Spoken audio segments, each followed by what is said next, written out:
Hi everyone, it's your host Justine, and today I have a special treat for you.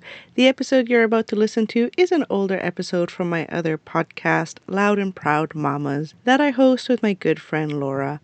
This episode was published on April 5th, and it features the first time Bethany and I spoke about water issues in our region. It's a great episode to give you a primer on the water bottling project, as well as an intro into the water politics of the Saint Laurent region. I might tell this story on the podcast as a later day, but the first time I saw Bethany, I actually didn't interact with her.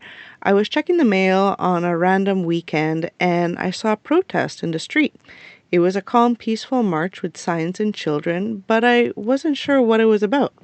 I caught up with one of the participants at the tail end and I asked what was up. He chided me, gently, for not reading the Gleaner where the protest had been advertised and explained that it was a protest against the water bottling project and directed me to Bethany for further information.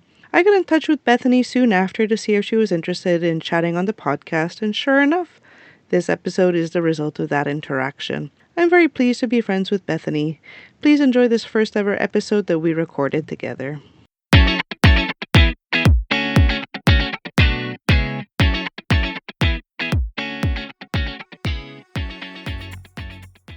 Thank you so much for joining us, Bethany. How are you doing tonight? I'm doing really well, and I'm just so thankful that you're giving me the opportunity to talk about what we're doing with Protect Our Water Source. So we have Bethany Lee here on Loud and Proud Mamas tonight.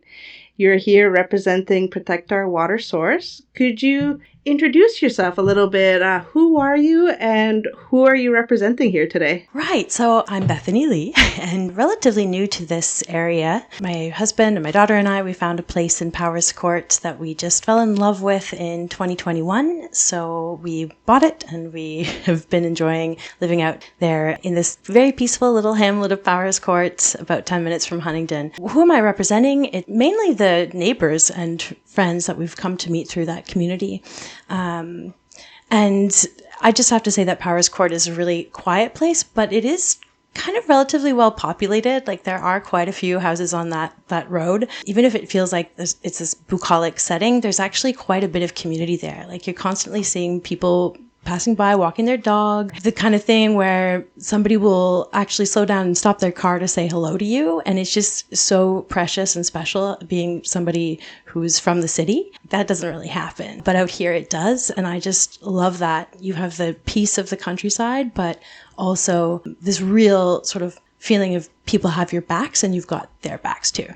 I love that. I do love that. I feel very similar to where I am located as well. I'm also from the city. Originally, I'm from Calgary. So this has been a big change. But yeah, I feel the same way that it's a very tight-knit community here. And I also feel like I've been really embraced and I've embraced back in this community. It's wonderful. So you're relatively new to the area. How long have you been in Powers Court? We bought our place in 2021. We actually split our time still between the city and here with the goal to eventually move here full time. You know, my daughter is almost 13, so there's a tie as well in that community with school and school friends and all of this. So we didn't feel like we needed to uproot everything right away. So we rent in the city. We're lucky to have a very low rent where we are because we've been there forever. And then we were able to buy this house out here and it's been wonderful. So living the dream. It's very privileged for sure. I'm fully aware of how,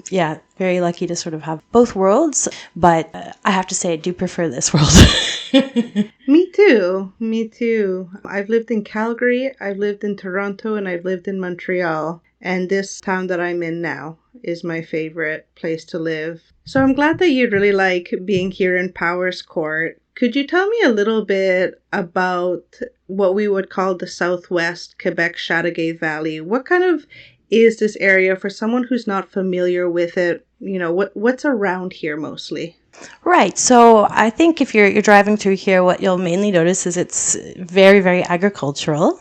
There are small towns with some charm. There are tiny little hamlets like Powers Court, but mainly it's farms, right? And a lot of people doing kind of, I'd say, in between the large-scale industrial type farms that you might see more towards Hemmingford, which is here it's more mid-sized farms, I'd say. They're not tiny small holdings, but there are some of those as well. There's actually quite a vibrant community of organic farmers in this region, some of whom I've been able to volunteer with or to even work with. I worked with at a farm called Les Jardins d'Anneau for 3 summers in a row, just part-time, and it taught me a whole lot there. So there are lots and lots of farmers doing lots of amazing things. We're both new here. From what I understand, it has a very long history of being an agricultural area. Is that what you found as well, that this is almost considered a bit of a breadbasket here in Quebec? Absolutely, and it makes all the sense in the world because it's, Quebec is quite a northern area in terms of the world, and this is the very south-west tip of it in terms of the province. And we have the warmest temperatures and the longest growing season, but also we're in the St. Lawrence River Valley. So that means that we have this pretty fertile land comparatively. Back to the history of this area, there's actually a really interesting book by Mr. Sellers. I think it was Eugene Sellers. He was I think he's the founder of The Gleaner, which is our local paper. Yes. I could be getting this somewhat wrong, but he had something to do with The Gleaner, and he wrote a book of history on the area. But this was written back in, I think, the 1800s or early 1900s. And he talks about how this area was settled by mainly Irish immigrants. So, colonizers, but they were fleeing some pretty bad things, I think, over where they were. He talks about the relationships between the indigenous people who were here when they got here, of course, and the settlers. And it's very interesting. And one thing that I found interesting in terms of the land itself was that clearing it was a real headache because it was actually such a wetland. Oh. Yeah. So, and of course, there was much more forest as well. So like anywhere that settlers would go, it was the same problem, right? If you wanted to set up a farm, you had to clear the land and prepare it. But they had a real hard time with this land. And now it's become this what we call heritage farmland. And it's quite well protected, I would say, by government bodies like the Commission for the Protection of Agricultural Territory, the CPTAQ, in Quebec. And I think there's a lot of pride here. Yes. Yeah. Yes, just so listeners are aware, I'm from Alberta, so we don't have quite the same culture around eating local food. A lot of our food is shipped in from California, from Mexico, from other parts of the world. So I don't have a lot of background in eating local food. So I came to Montreal a couple years ago and I see all these big signs because the government really wants you to know what's local. And, there's a big sign that says Produits d'ici to let you know at the grocery store, this is from Quebec. I never really paid attention because I don't know what that means. But one day the local carrots were cheaper than the American carrots. Well, a girl loves a deal. So I bought the local carrots. I went home, I tried the carrots, and my brain exploded. I had never had a carrot like that. I had never tasted a carrot that was so distinctly a carrot before. And my mind was just opened. Like I had a chakra unlocked within me where I was like, oh, this is why this is important. Oh, that's amazing. The carrot chakra. Yeah, so with this importance and this pride of agriculture and this history of agriculture in this area, it has a relationship to water. For farming, you obviously need water. And so what is the importance of water in this area? Like, what's the relationship to it? Right. So most of the farmers would probably be on their own wells, right? So they would have wells dug, or they'd have wells already there on their land that they use to pump their water for irrigation. But clearly, without water, you can't water your crops, and that will become economically very difficult for farmers who suffer from that. And last year, I listened to a podcast by The Gleaner. It was one of their first episodes for this podcast called Farm to Food, I think. And in that podcast, it was, I think about October it was published. They were talking about the really droughty conditions of last summer. And really it was having an impact on farmers of not only food crops, or even orchards. We have a lot of apples out here it's just really good conditions for apples generally. They were worried about their trees being able to produce well. And then also you have to think about the livestock, because we also have, sheep and cows and all the rest of it. So farmers were having to think really carefully about how they would keep their animals in the shade and, reduce the need for watering. So obviously, with this area being so agriculture focused and with water being such a central part of agriculture, let's talk about why we're here today, which is to discuss the Hinchinbrook water bottling plant. Could you tell me just what is the bottling plant and, what are your impressions of it? Right. So there is going to be, it seems, a new venture in Hinchinbrook, which is not exactly a water bottling plant. It's kind of easy to say that it is one because that's, even in documents that I've seen from the company itself, it looks like that's the expedient way to explain what this venture is. But what they're going to be doing is pumping water for sale in bulk to airlines and train companies. So they'll sell that water in bulk, and then that water will be used to fill passengers' cups, right, when it's lunchtime or whatever. They have said as well they might be doing large bottles for, I would imagine, like those things you see, office water cooler type size. So it's not exactly, this was presented to us as one of the good sides about the project, that it wouldn't be contributing quite as much to the plastic pollution aspect of the issue. But it still is something that we are concerned about, and we'll get more into why in a moment. I just want to contextualize this first by saying that in Powers Court, this tiny hamlet, there is already a water bottling plant, and it's been in existence for several decades and pumping, lots and lots of water this whole time, up to something like 25 million liters a year in recent years, based on recent data that we've been able to dig up. So the rumors that started flying about there possibly being a new venture of the same sort right across the road, they just seemed unbelievable at first. Like, folks just kind of couldn't wrap their heads around why would we put another one right next door when we all know that we've been having several years of really dry, hot summers where people with shallow wells like mine have even experienced dry spells. So that's where the concern started to come in, and we started to ask questions. Yeah.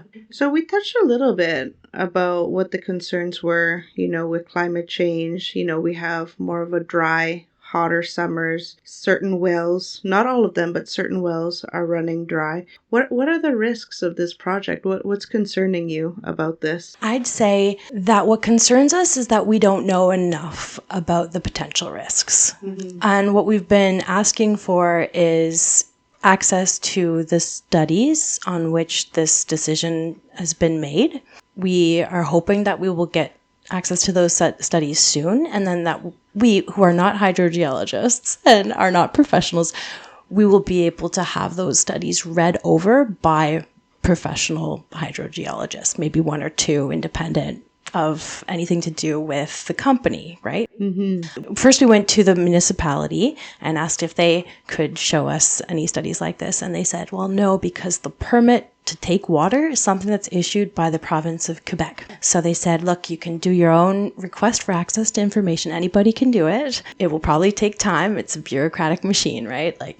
It's not going to come to you overnight. So we did put in that request, I think it was February 9th. Okay. And so we're still waiting. And we've been told that if we don't get a response by April 11th, then we can go to the Commission for Access to Information and continue to pursue that. There is publicly available information on the website of the Commission for the Protection of Agricultural Land in Quebec, the CPTAQ, because the CPTAQ had a part in authorizing this project as well. And that's because initially, back when it was requested to do this project, it was on agricultural land, and it's actually still zoned as an agricultural parcel of land. But so that meant that they had to get a special permission to put in this type of industrial project. That was accorded to them, actually to the former owner of the land. This is now in different hands, but this permission was accorded back initially in 2001, and then they requested an augmentation, like to take more water than what was initially requested, and they got that accorded to them in 2003. We want to know, have there been extensive new studies done, or has this just been administrative renewals of the permit? Seems like a long time between 2003 and listeners, the date we are recording is 2026, April of 2026. So it seems 23 years if I'm doing the mental math all right. You're doing, your math is mathing, as the kids say. It seems like a long time between studies. A lot has happened in 26 years, especially, I think everyone has noticed that hotter summers, more heat waves, and as you're mentioning, droughts affecting water supply. So 23 years is a long time to go without, these studies that, we could really base more decision making on. Right. And I should just clarify that, again, we don't know for sure. We've tried to find out if there have been extensive studies done since then on this specific area. Also taking into account the fact that the current water bottling plant that's already been there for several decades has been pumping from, I'd suppose maybe the same aquifer.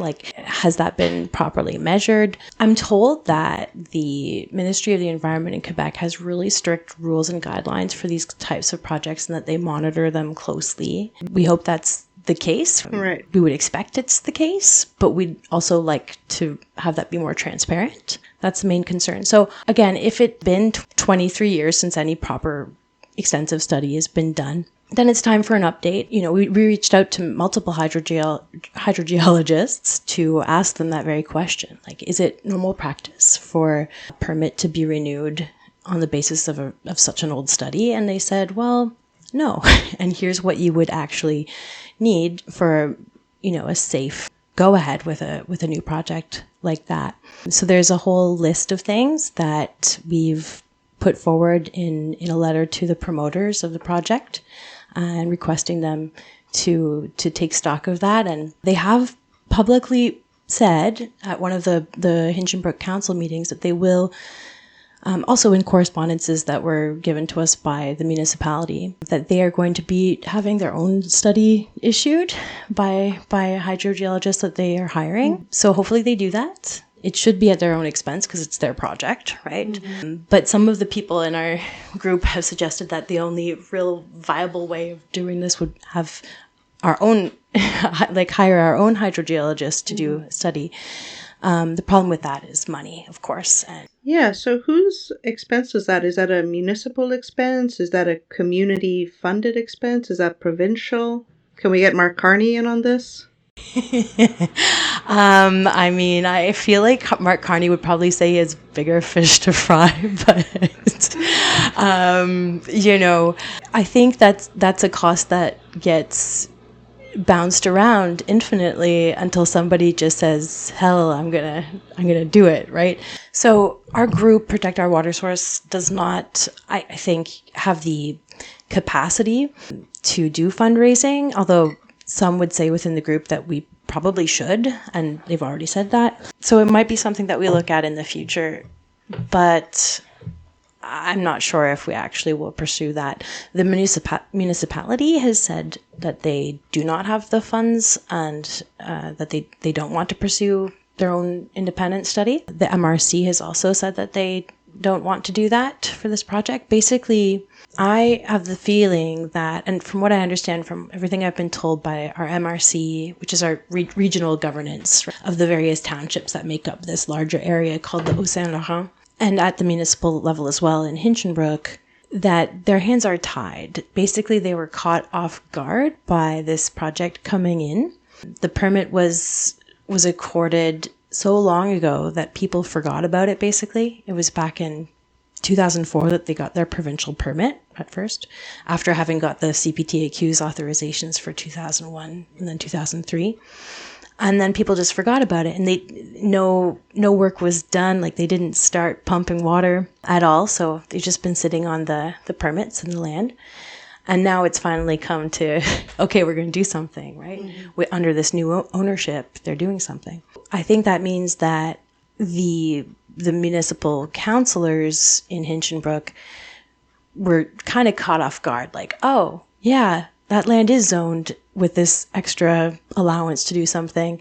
It's too late to change it now, because if they try to change it after the company says we're going to use this permit, then they could get slapped with a lawsuit, right? And even the province, from what I understand, could also be afraid of that, which is pretty surprising, right? Because you think, oh, the Ministry of the Environment must have this amazing power even against companies, because you do see a lot of environmental groups making wins here and there, right? But I think in practice it's actually pretty difficult to to fight to overturn a permit that's been accorded, even if it was a long time ago. Yeah, at least under the laws as they were at the time. Interesting. So let's just go over the timeline a little bit. So approximately 2001, the permit was first issued, and then 2004, the permit was renewed. Authorized that agricultural parcel to be used for something other than agricultural, which was for water bottling purposes. In 2003, the request was made to up the amount, and it was accorded again by the CPTAQ. And then in 2004, they got their ducks in a row, and as in the old owner of the property got his ducks in a row and got his permit to take water. So then that permit to take water, it has to be renewed every 10 years. And what's unclear to us as yet, what we're hoping to get clarity on soon with our request for access to information from the Ministry of the Environment, is what is the extent of what's required, what analyses are done on the site and the surrounding area to do a renewal like that. And if it's basically just checking a few boxes and looking at the old study that's from 23 years ago now, then that doesn't seem to be enough to us. So we're going to have, I think, a stronger argument for at least asking them, the ministry to commission its own study in that case. Well, there you go. That's who would fall under, who would pay for the study. Yeah, hopefully. So when did the project get announced? When did the project get announced? Well, it didn't get announced. Oh, okay. That's part of the issue here. Interesting. Is that it's something that you'd think you'd want to announce to your constituents. You'd want to be transparent about what's happening and be proactive as a municipality in letting your residents know that this new player is coming to town, right? But that never happened. It was just because people started noticing that there was increased truck traffic on the road. And then they started noticing, this was back in November of 2025. Then they started noticing that there was clearing trees. They were putting down a sort of large gravel type material. And it looked like something was going to be built there. So then calls started to be made to the municipality. First, all they told us was, we don't know what the actual intentions are. We think it could be a water bottling plant because this land has a water taking permit on it. And that was kind of a surprise to everybody as well. So then we started looking into who owned the land, what were their connections to, what were they really planning on? And that's when we found out. It was because we were all kind of pretending to be investigative journalists for a while. You gotta channel your inner Lois Lane. Oh, yeah. And so it was kind of deduced that this project was happening. How did Powers Court respond? How did your neighbors respond? I think they were outraged. I think that they feel like it happened in the dark of night and that they were sort of dismissed as their opinion wasn't going to matter anyway, so why even try finding out what their opinion was? It feels like there was a total lack of public consultation and that it was like pulling teeth to get information. I mean, that's the feeling that most people have. I feel slightly differently because I became so active in communicating with the municipality directly, and I have to say there are really good folks in that town council who did try to answer questions, and I know that they took a lot of time and care to do their best to sort of reassure us and to also do, I think, their due diligence of seeing if there was anything that they could do to stop it. Because the feeling I have is that there were a lot of people on that council who probably didn't want this happening either, because they're farmers. You know, they live here and they didn't want the increased truck traffic either. Because we're talking, this isn't just pure NIMBYism, the truck issue. It's like, this is a really small country road with a lot of potholes. It's really not meant for trucks of that size, these big 18-wheelers. And if you have one coming out of the current plant and then another one coming to the new plant and they're crossing on the road, there's absolutely really nowhere but the ditch for you to go if you're out there walking your dogs. And it's a lot of trucks. If you want to have a picture painted for you listeners, originally we planned to have this interview recorded at Bethany's place. But one of the reasons we couldn't go is that I can't drive. So typically I was going to cycle. You live completely within a cycling distance for me, but there's no safe shoulder for me to cycle. The country road is so tight. There is not even a shoulder for me to cycle on. I would basically be on the road. The cars next to me have nowhere to maneuver, to go around me. So basically, I would just hold up traffic. Everybody's going 12 kilometers an hour behind me. Oh my goodness. I didn't know that, Justine. If I'd known, I would have offered to drive you. But yeah, it is dangerous. Yeah, and yet it seems to be that there's no regard for people like you who depend on cycling as your mode of transportation when it comes to these trucks. And it's funny because this area actually is known for being a great cycling area. I mean, it's awesome because it's mostly flat. Mm-hmm. I love. Yeah. And there are quite a few like cyclo tourists, but you do have to be very careful and you do have to be very mindful as a cyclist and as especially as a driver with that in mind, because you're right, it isn't really set up for that. They are just small, narrow country roads. So you can imagine, having regular traffic, families, workers going up and down on the country roads. Now add in trucks going in back and forth. I'm familiar with that area. The infrastructure is not set up for it. Who's going to pay for the additional infrastructure to support the additional traffic, Yeah, not the company. Yeah. Yeah, so it's the taxpayers, right? But once you get past the four corners of Powers Court and you're on that last section of the road where I live, and many of my neighbors who are the most upset also live there, there is no getting around the fact that it's a tiny road shared by too many trucks at this point already with the current plant, and it's just going to be worse now. So right now, with the timeline, we're waiting on requests for information. Do I have that technical term right? You got it. Yeah. Request for access to information. And then what happens after that date passes? So if we don't get a response from the ministry, or if the response, say, is not to what we were expecting, as in if they say there was a study done in 2004, but you can't have it, it's covered by commercial secret or something like that. I'm not sure if that they would say that, but if that happened, then we can apparently go to the Commission for the Access to Information. And that would be a step that hopefully we would do with the help of a lawyer from, I'm hoping, the Centre Québécois du droit de l'environnement, which is the Quebec Center for Environmental Law, who we've been in contact with, who we've a meeting with and have communicated back and forth a bit. And also with the support of an organization in Montreal called Eau Secours, which is a great pun, because eau in French is water. But Eau Secours means help. So it's kind of like, I guess to loosely translate it, it would be like SOS water.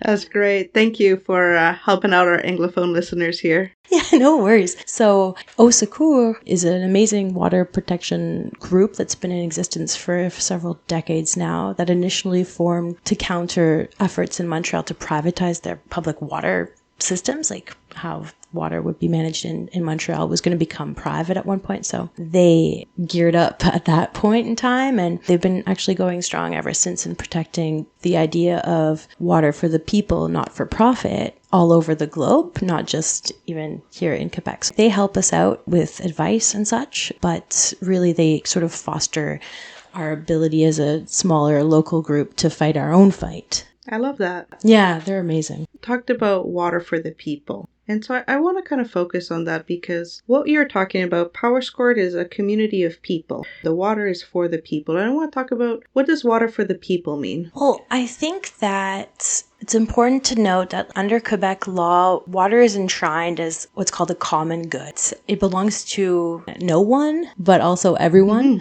And it kind of goes into almost everything that we produce. And so it does play a huge role in our economies, right? So it's, again, is going back to the farmers, like if they don't have enough water, then economically they can't really survive. So it's something that has to be shared really responsibly. And I think what's a shame is when you see that we're going down a path where summers are getting hotter and hotter, that we would renew a permit like this that doesn't seem to be like responding to a necessity of life. Like, is it really necessary to be selling water at a profit? You know, we're going to screw over the farmers. Not to put out too fine of a point on it, it's uncomfortable as a Canadian right now to be very reliant on global markets for food. Like the fact that we do have access to local agriculture, local produce, local meat, water plays a role in all of that. So it's really good to like zoom out sometimes like that, and especially with what's going on in the world right now. And like people are going to be feeling that more and more if this continues to go on the way it is. And of course, we're talking about all the wars and and our neighbors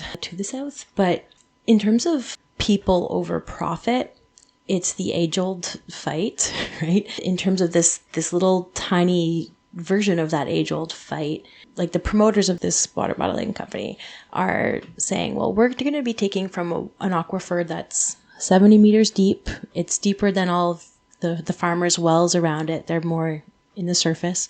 Same with the residents. They all have more surface wells. Now, our argument is, look, you're still taking. The question is, are we taking more than we are able to recharge naturally over time? There's our watershed organization called the SCABRIC, which looks at the Chateauguay Valley watershed region.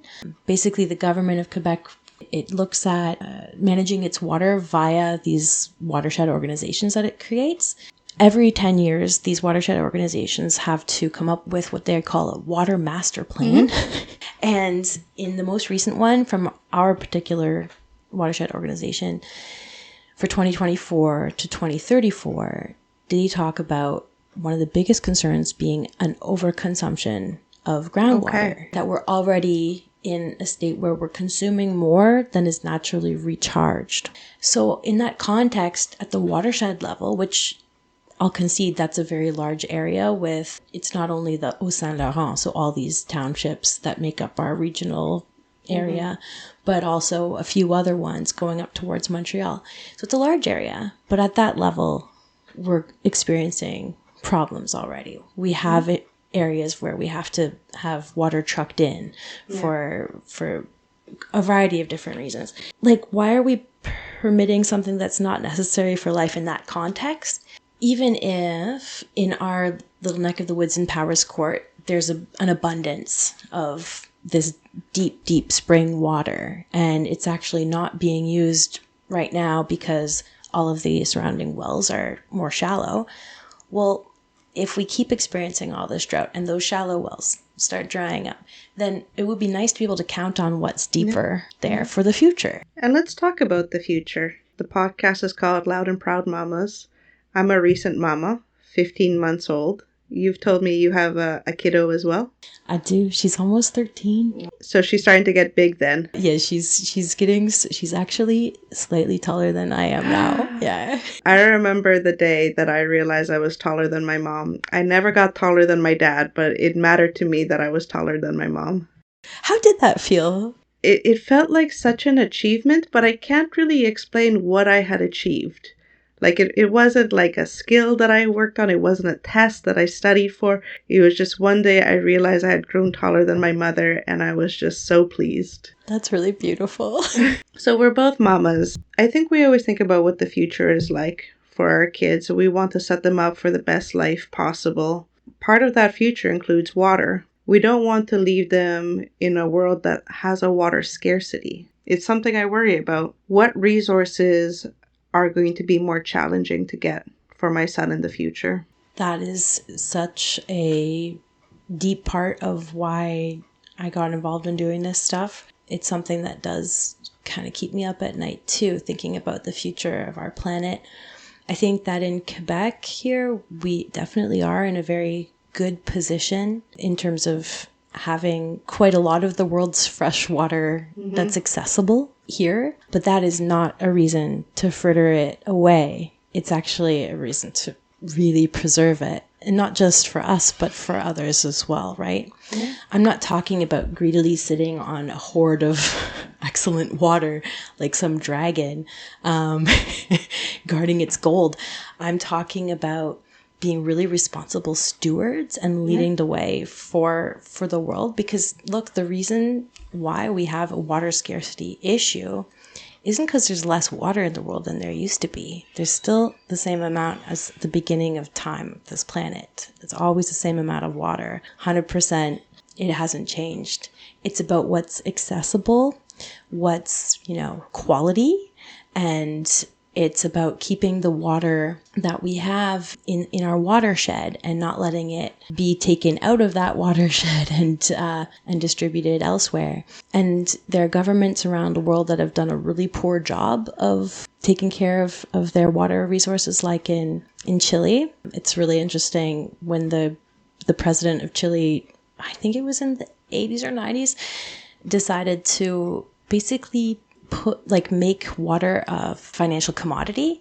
It was so fast how quickly the corporations gobbled that up, and now they deal with such scarcity, and it's always the most vulnerable who are the most affected. What do you picture Powers Court in, let's zoom out 15, 20 years? Let's assume the bottling plant goes forward within the expectations that they're laying forth, drilling into the deep aquifer, selling the water for capital use. What do you zoom out 15, 20 years? What do you think your community looks like? I kind of think that it might not look very much different than it does today. I think that's too short term. I think that if you're talking 50 years from now, it might become a real conflict. I'm glad that these permits for taking water are limited to 10-year periods. They go up for renewal. Like the next time this permit goes up for renewal in 2035, if I'm still alive, I'll probably be there, watching and putting in my comments when there's a public consultation. There's a month when the government is like, if you have anything to say, it's like at the end of, just before the priest says, forever hold your peace. Yeah, exactly. Forever hold your peace. The citizens are allowed to do that. There's a 30-day period where you can come in and make your arguments known. So could you tell me a little bit about what you would picture a future where Powers Court does have water scarcity? What are the sort of decisions you, your neighbors, your larger community, what sort of decisions do you guys have to make? Well, I think back to last summer, and you heard things like in Sainte-Anne-de-Bellevue, which is a municipality on the way up to Montreal. If you go the scenic route, it had to put in place water restrictions, right? So people couldn't, water their lawns or whatever. I'm sure if you had a swimming pool, there might be restrictions about that. It's going to be things like that. And I mean, at the end of the day, I think that it's important that everybody does try to cut back on their unnecessary water uses. Don't water your driveway just to make it look good. Just sweep it. There are things that we can all do better, I think, especially in a country like Canada, where we have this sentiment of overabundance, and there are people in the world who make do with so much less, so much less. The statistics are super alarming, actually, about how, especially Quebecers, we do tend to use way too much water. So I think that it would just mean, honestly, making some changes that we should already be making. But I think, too, that one aspect of this that I need to learn more about, and I'm very curious about, is how would that affect the ecosystem? If we're having groundwater, that water that's invisible but underneath us everywhere, there's water under our feet, right, in the ground. That groundwater forms the base debit, the the source of our rivers and our lakes, right? And so what would our river look like? Would it be a trickling stream? What would the fish do? What would the frogs do? What would happen to the whole food chain and the whole ecosystem? Migrating birds. We have a huge Canadian goose population in this area. I've never seen anything like it. During migration periods, they just come in huge numbers and you can hear them from kilometers around. Oh man, they're so loud right now. It's like piped down, but they're also so beautiful. They are. So what's Protect Our Water Source? What is the organization itself hoping to do? I think first of all, to educate ourselves more about water issues. We're trying to make sure that our politicians at the local level know about these issues as well and hold them to account to make sure that they put in place protections for water that are really, really strong. After all this happened and it kind of washed out that it looks like they got caught off guard in Hinchinbrook, the council decided to draft a bylaw to prevent any further water bottling plants from coming in. That they'll vote on this month. So I'm hoping it passes. That would be great. And so we've taken that idea as well to the MRC level, the regional level. And we've written to all the mayors in the area, asking them to make sure that they take that zoning very seriously, that they look at their maps, they see, oh, are there any loopholes here? Can we close them to any sort of commercial water taking project that does not need to come in here? And also, we would love it if our MRC and also our municipality and all the municipalities in the world would join what's called the Blue Communities Project, which is initially it was a Council of Canadians project, and then it still is, but it's spearheaded in Quebec by Au Secours, back to them. And basically what it is municipalities make promises to ban the sale of bottled water in municipal buildings and events, to protect their water management, like companies that are public, from privatization, and to recognize water as a human right. So kind of symbolic, but also actionable steps.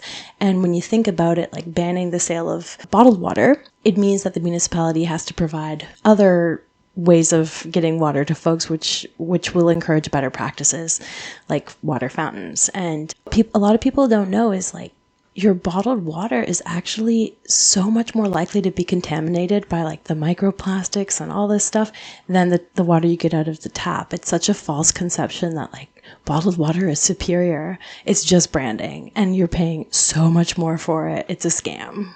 Yeah. Do you have any personal goals with your project? I think that this whole thing has taught me a ton about how the world works. It's resolved my goal, I guess, to be an influence of like light and to always act in respect of nature and to stand up for nature and for humanity. Like, that sounds very lofty. I guess like my goal is to remain engaged. It might not be this particular fight. Like at a certain point, there will be a clear resolution to this, but that doesn't mean that the work stops. There will still be things to do. And I think it took this issue coming to my door to make me into, dare I say, a bit of an activist. And now that fire's lit, I can't really stop knowing what I know. Very much like being a mother, there's always more work to be done. Absolutely. And they're so interlinked. And like so many amazing activists are also mothers. And I think they're activists because they're mothers, because they care. You care about the future. You care about future generations. You can't just say, oh, well, like, it doesn't affect me. Because you love. Like, there's so much. It's motivated by love, right? There is something interesting about motherhood that really connects you to your community, not only to your children, but to your own mother, to other mothers in your community. I have found in my own personal experience that I've really widened my own network as I've entered into motherhood. That's so beautiful to hear, because I think like when it goes the other way, because people do talk about, like a lot of mothers do talk about their world sort of getting smaller and then them feeling isolated when they go into motherhood. And I think that's so, so sad. And so I'm really glad to hear that that's not been your experience. In fact, the very opposite. Yeah, this community is really great. We have an organization called the CRF, the Center for Family Resources, and it's actually where I met my co-host, Laura, who is also a recent mother. And from there, we founded this podcast, and from here, we met you. So it's just mothers all the way down. And then you're going to come to the garden club and meet more mamas. Oh, my goodness. Yeah, and even maybe not necessarily mamas with human child, but mamas with plant children. Oh, you'll especially be meeting those. And a few dadas as well. Gotta love the dads. So, wrapping up here, you have any final thoughts you want to share? I just want to say I'm really grateful to you for making this space to talk about this I feel like it's been a wild ride of a conversation, and I hope that you don't have too much trouble editing all the bloopers out. I'm a champion editor. I get in the zone. You're awesome. Thank you so much for being here, Bethany, on Loud and Proud Mamas. If people want to check you out, your website is protectourwatersource.ca. It sure is. All right. Thanks so much for being here on the podcast.